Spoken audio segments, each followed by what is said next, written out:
இந்த ஒரு ஃபியூச்சரோட அமோகமா இருக்கிற ஒரு 1 இயரோட ஜர்னிக்காக எல்லாருக்கும் வரவேற்கிறேன். என் பேர் வந்து ராம் பிரசாத். நான் working here as a manager. So before starting to interact and going into the subject, ஒரு சின்ன இன்ட்ரோடக்ஷன் ஒன்று கொடுக்கணும்னு நான் விரும்புகிறேன். ஆர்ஜர் அகாடமின்றது வந்து ஒரு 13 வருஷத்தான ஒரு ஆர்கனைசேஷன். இந்த நீட் அண்ட் ஜேஇ அது எங்களோட ஸ்ட்ராங் பாயிண்ட். ஸோ அதுலயும் நீட் எடுத்துட்டோம்னா எங்களோட ஃபிளாக்ஷிப் கோர்ஸ் வந்து நீட். இப்போ இந்த 13 வருஷ ஜர்னியில நாங்க பார்த்த ஸ்டூடெண்ட்ஸ், பேரண்ட்ஸ், எத்தனையோ பேரண்ட்ஸ் என்ரோல் பண்ணிட்டாங்க, எத்தனையோ ஸ்டூடெண்ட் சக்சஸ்ஃபுல்லா இருக்கிறது டாக்டர் செகண்ட் தேர் கெரியர். இதுல ஒரே ஒரு இது நாங்க என்ன யோசிச்சோம்னா, institution should be for the purpose of the child's ultimate goal. ஒரு child centric approach.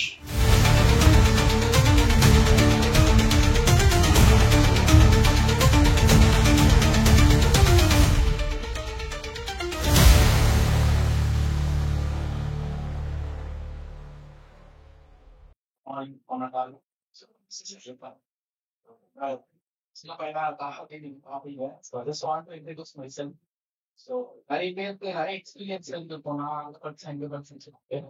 அது மாதிரிதான் நானும் ஒரு ரவுண்ட் அடிச்சுதான். ஸோ அதாவது சொல்றப்ப ஒரு கோர்ஸுக்கு வந்து என்னென்ன விஷயங்கள்லாம் சப்போர்ட்டிவா இருக்கணும், ஹைலைட்டா இருக்கணும், அதெல்லாம் நிறைய விஷயங்கள் இருக்கும். ஒரு கோர்ஸை சுத்தி அதை அட்டாச் பண்ணக்கூடிய விஷயங்கள் மனுஷன் அப்படிதான் இருக்கும். பட் நாம ஒரு ஜுவல்லரி போட்டுக்கிட்டு ஒரு மோதிரம் போட்டுக்கிட்டு இருந்தா எப்படி இருக்குமோ அப்படிதான் இருக்கும். பட் அது இல்லைனாலும் நம்ம மனுஷனாவே இருக்கும், சரிங்களா? பட் அந்த மாதிரிதான் அந்த ஒரு சில விஷயங்கள் அது எதுவும் நம்ம வந்து என்கரேஜ் பண்ணாது.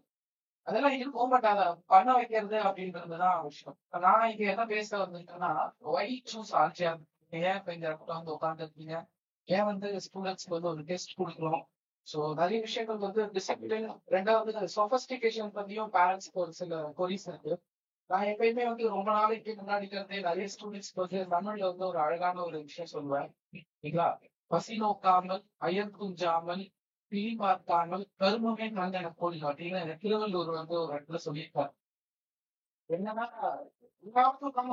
சொபஸ்டிகேஷன், அப்பதான் நம்ம ஒரு இடத்துல இருந்து அடுத்த இடத்துக்கு போக முடியும். முத வாட்டி படிப்பாங்க, 2வது வாட்டி படிப்பாங்க. சோ அந்த மாதிரி வந்து அவங்க அந்த விஷயங்கள்லாம் இருப்பாங்க. நம்ம வந்து அவங்களுக்கு வந்து எப்படி அவங்களோட சொபஸ்டிகேஷனை தாண்ட வைக்கிறோம் அப்படின்றத ஃபர்ஸ்ட் ஸ்டெப் அவங்க வாழ்க்கையில சக்சஸ் ஆகுது. ஸோ சக்சஸ்ஃபுல் ஸ்டூடெண்ட்ஸா எல்லாருமே வந்து சக்சஸ் ஆக முடியுமா அப்படின்னா, சர்டன் ஒரு கிரைட்டீரியாஸ் இருக்கு. இதெல்லாம் நம்ம பண்ணிட்டோம்னா கண்டிப்பா வந்து பைனரி ப்ராடக்ட் தான். ஒரு வேலை வந்து டெய்லி போட்டுட்டு தண்ணி ஊற்றி வெயிட் கரெக்டா வந்துச்சுன்னா எல்லாமே நல்லா நடக்கும். நடுவுல நிறைய பூச்சி மருந்து அந்த மாதிரி ஸ்பாயில்ஸ் வந்தாதான் அந்த பயிர் வந்து வீணாக வைக்கும். அப்படிதான் வந்து நம்ம பார்த்தோம். ஸோ அவங்க வந்து நம்ம இந்த ஒரு 1 இயர் வந்து நம்ம கூட இருக்கிறப்ப ஸ்ட்ரக்சரா வந்து அவங்களுக்கு நிறைய வெல்னஸ் வெபினார்ஸ் கொடுக்கறதுல இருந்து அவங்களோட மென்டல் ஹெல்த்தை வந்து நம்ம ஃபிளக்சுவேட் ஆகாம பார்த்துக்கணும். That is more important. So கண்டிப்பா வந்து நம்ம அந்த கேர் எடுத்து பார்த்துப்போம். நீங்க வந்து ஆர்ஜரை ட்ரஸ்ட் பண்ணலாம். கண்டிப்பா இந்த 20 ஸ்டூடெண்ட் செலக்ட் ஆகிற ஸ்டூடெண்ட்ஸை கண்டிப்பா government college, government seminars college நம்ம சீட் வாங்கி கொடுப்போம். அவங்களோட நீட் அப்ளிகேஷன் போடுறதுல இருந்து அவங்களோட கவுன்சிலிங்ல மென்டால் பண்ணி ஆர்டர் காப்பி கொடுத்துதான் அவங்களை வெளியே அனுப்புவாங்க.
Okay, so the meet is over.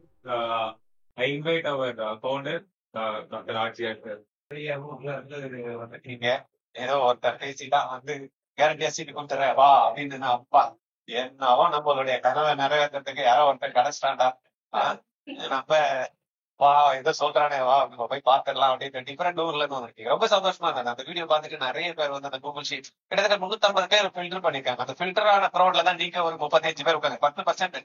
100 பேர் கிட்டத்தட்ட 350 பேர் பண்ணிருக்காங்க. அது 10% தான் இன்னைக்கு வந்து வந்திருக்கீங்க. 42 பேர் டெஸ்ட் எழுதிட்டு இருக்காங்க. ரைட்டா?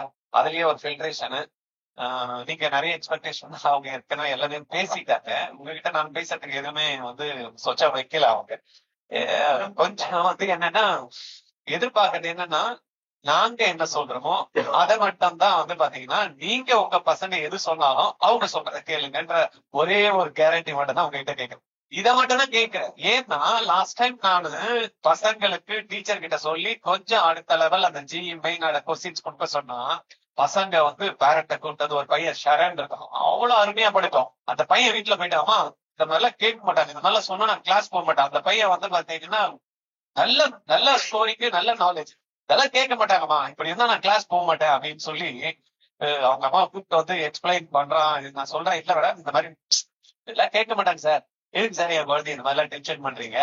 அதெல்லாம் வேணாம்னு நாங்க சொல்றோம்ல. அந்த பையன் எக்ஸாம் எழுதி முடிச்சுட்டு வெளில வந்து ஒரே அழ. நீங்க சொன்னது அன்னைக்கே நாங்க கேட்காம விட்டுட்டோம். அவங்க அம்மா வந்து இப்ப சொல்றாங்க அன்னைக்கு நீங்க சொன்னீங்க என்ன பண்றது அப்படின்னு. நம்ம வருத்தப்பட்டு யூஸ் கிடையாது. அதனால நம்ம எப்பயுமே வந்து பாத்தீங்கன்னா எல்லாருமே பண்றதை நம்ம பண்ணிட்டு இருக்கலாம நம்மளுக்கு வந்து பாத்தீங்கன்னா யாரோ சொன்னாங்கல்ல மத்தவங்க பண்றதை நம்ம பண்ணிட்டு இருக்காது. வெற்றியாளருக்கும் தோல்வியாளருக்கும் இருக்கக்கூடிய ஒரே வித்தியாசம் எல்லாரும் ஒண்ணுதான் பண்ணுவான். ஆனா வெற்றியாளன் வந்து அதை வந்து கொஞ்சம் டிஃபரெண்டா பண்ணுவான். இவங்க வந்து பாத்தீங்கன்னா 6 மணி நேரம் நார்மலா இருக்கிறவங்க தூங்குறாங்கன்னா இவன் 4 மணி நேரம் தூங்குவான். எக்ஸ்ட்ரா வந்து 2 மணி நேரம் கம்மி பண்ணிக்க. அப்ப அந்த வெற்றியாளர்கள் வந்து பாத்தீங்கன்னா என்ன விஷயங்கள் போன் பார்த்துட்டு தான் இருப்பாங்க. எல்லாருமே படிக்கிற குழந்தையும் போன் தான் பார்ப்போம். நல்ல மார்க் வாங்குற குழந்தையும் போன் தான் பார்ப்போம். கம்மியா மார்க் வாங்குறவங்க போன் தான் பார்ப்போம். ஆனா என்ன வித்தியாசம்? இது போனே பார்த்துட்டு இது எப்பனா போன் பார்ப்போம். அப்ப அந்த வித்தியாசம் வந்து பாத்தீங்கன்னா நம்ம காட்டும். அப்பதான் வந்து பாத்தீங்கன்னா நம்மளுக்கு அந்த டிஃபரன்ஸ் வந்து கண்டிப்பா. அதனால உங்க குழந்தைங்க எது சொன்னாலும் நீங்க என்ன சொல்லணும்னா சார் என்ன சொல்றாங்களோ அதை கேள்வி. இந்த ஒண்ணுதான். ஏன்னா லாஸ்ட் பேட்ச்ல எங்களுக்கு வந்து பாத்தீங்கன்னா முன்னாடி சொன்னாங்களே நாங்க எடுத்து அதை ஃபில்டர் பண்ணி இந்த பசங்க பாஸ் பண்ணோம்னா பாஸ் பண்ணிடுவோம். நாங்க வந்து பாத்தீங்கன்னா அதுல என்னெல்லாம் லூப் ஹோல் இருக்குமோ அதெல்லாம் என்னெல்லாம் பண்ணணுமோ அதெல்லாம் நாங்க பண்ணுவோம். நான் உங்ககிட்ட சொல்லல. இப்ப அவங்க சொன்னாங்களே குழந்தை ரிவிஷன் பண்ணிச்சா பாருங்க, குழந்தை வந்து டெய்லி பிராக்டிஸ் பண்றதா பாருங்க. அந்த வேலை உங்களுக்கு கொடுக்கல. அதான் நாங்க எடுத்துக்க போறோம் இந்த வருஷம். அந்த வருஷம் இந்த வருஷம் வந்து பாத்தீங்கன்னா அதுக்கு நாங்க சான்ஸே கொடுக்கல. ஏன்னா ஃபர்ஸ்ட்ல இருந்து வாங்க அப்புறம் நான் சொல்லி கொடுத்ததுக்கு அப்புறமா நான் அந்த குழந்தைகளை நான் 3 மாசம் எடுத்து ரெடி பண்றேன்னு சொல்லல. முன்னாடியே வந்து பாத்தீங்கன்னா உங்களுக்கு அது தெரியாது. அது தெரிஞ்சா ஏன் எங்க கிட்ட வர போறீங்க? அதனால நாங்க என்ன பண்றோம் இங்க சொன்னாங்களே 6ல இருந்து காலையில 10ல இருந்து 5 தான் கிளாஸ் முடிச்சுட்டு போயிட்டு டீச்சர் வந்து பிராக்டிஸ் பண்ணிக்குவான்னு மறுநாள் இங்க ஹாஸ்டல்ல இருக்கிற ஸ்டூடெண்ட் கூட சொன்னா கூட அந்த குழந்தை போய் எடுத்து வைக்கும். 2 லைன் போடும் வரலையா எடுத்து வச்சு பயாலஜி தூக்கி வச்சுக்கோம் பிசிக்ஸ்க்கு வந்து. அப்ப அந்த கூட அந்த டீச்சர் உட்கார்ந்து அந்த குழந்தை போடுறப்ப போடு ஏன் வரலையா டீச்சர்ஸ் அந்த வேலையே வந்து பாத்தீங்கன்னா இனிஷியல்ல இருந்தே நாங்க எடுத்துக்கலாம் அப்படின்றதுக்காக தான் இந்த பேட்சை வந்து மெயினா போட்டது. அதே போல காலைல கிளாஸ்க்கு வரப்ப நாளைக்கு இதுதான் டாபிக் படிச்சுட்டு வா அப்படின்னு சொன்னோம்னு வச்சுங்களேன். அந்த குழந்தை வந்து பாத்தீங்கன்னா இன்னைக்கு சொல்லி கொடுத்தத நான் போய் போட்டேன். அதுவே எனக்கு டைம் பத்தல. இன்னைக்கு போர்ஷன்ஸ் நான் எங்க ரிவிஷன் பண்ணிட்டு வரேன் அப்படின்னு. அதனால என்னன்னா காலையில 6ல இருந்து 8 வந்தானா இன்னைக்கு என்ன போர்ஷன்ஸ் போகும்போது அதுக்கு என்ன பேசிக் வேணும். அந்த குழந்தைக்கு அந்த ஃபார்முலாஸ் வேணுமா, அந்த ஈக்குவேஷன் தெரிஞ்சு வச்சுக்கணுமா, அந்த டாபிக்கான பேசிக் நாலேஜ் என்னெல்லாம் வேணும் அப்படின்றத பார்த்து அதை ரெடி பண்ணி தான் அந்த டீச்சர் அனுப்பும். அப்ப அந்த கிளாஸ்க்கு வரதுக்கு முன்னாடி ரெடி ஆயிடும். அந்த டீச்சர் அங்க சொல்லி கொடுக்கறதுல என்ன டவுட்ஸ் இருந்தாலும் அங்கேயே கிளியர் பண்ணிக்கும். அப்படி இல்லைன்னா ஈவினிங் உட்காந்துட்டு டீச்சர் கூட என்ன பண்ணுவாங்க அவங்க பிராக்டிஸ் பண்ண வைக்கிறப்ப இல்ல எதனா டவுட்ஸ் இருந்தாலும் கிளியர் பண்ணுவோம். இவ்வளவுதான், வேற ஒண்ணும் இல்ல. இந்த வேலையை வந்து நாங்க பேரண்ட் கிட்ட எதிர்பார்த்தோம் லாஸ்ட் இயர்.